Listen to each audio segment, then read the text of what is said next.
Often asked by participants, what's the single biggest thing I've noticed that can prevent effective negotiation from happening or can sometimes make negotiations blow up in people's faces?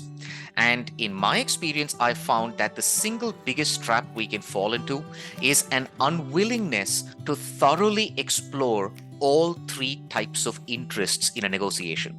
Now, what do we mean by this?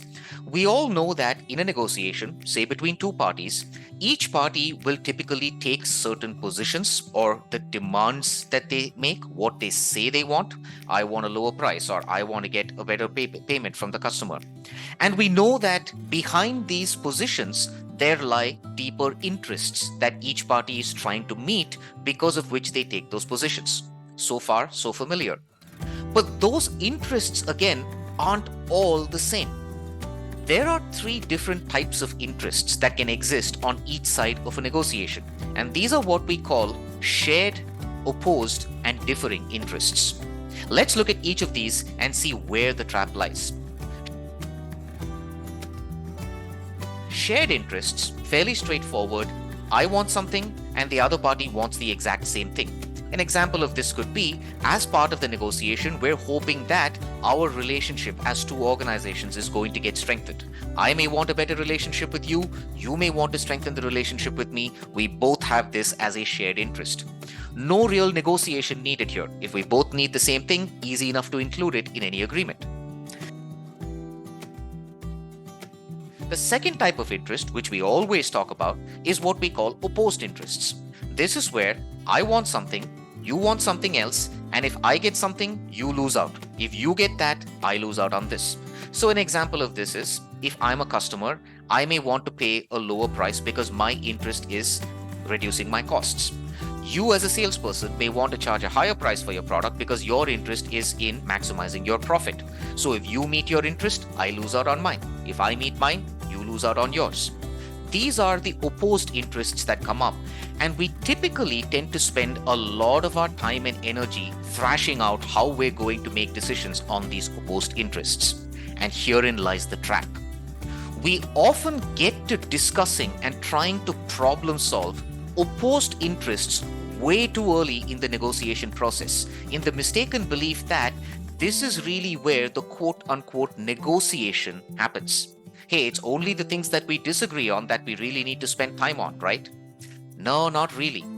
The problem is that if we get here too quickly, there's too much of a tendency to start reaching bargaining outcomes.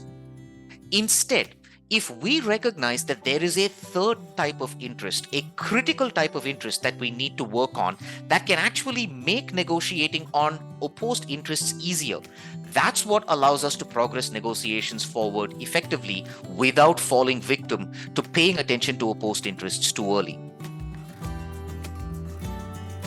This third type of interest is what we call a differing interest. Here's an example. A differing interest is where I may want something from you in a negotiation where me getting it or not getting it makes no real difference to you. And the same the other way around. For example, as part of a negotiation with you, I as a customer may want to just include you in my organization as a third vendor that I'm working with so that I have some vendor redundancy. You, on the other hand, may have an interest where, as part of the deal you strike with me, you're hoping to get references and recommendations to a couple of other customers that you're hoping to break into. Whether you get that or not makes no real difference to me and what I'm trying to achieve. These differing interests are things that both parties can allow and help each other to achieve to really start broadening the scope of what an agreement truly means in terms of value.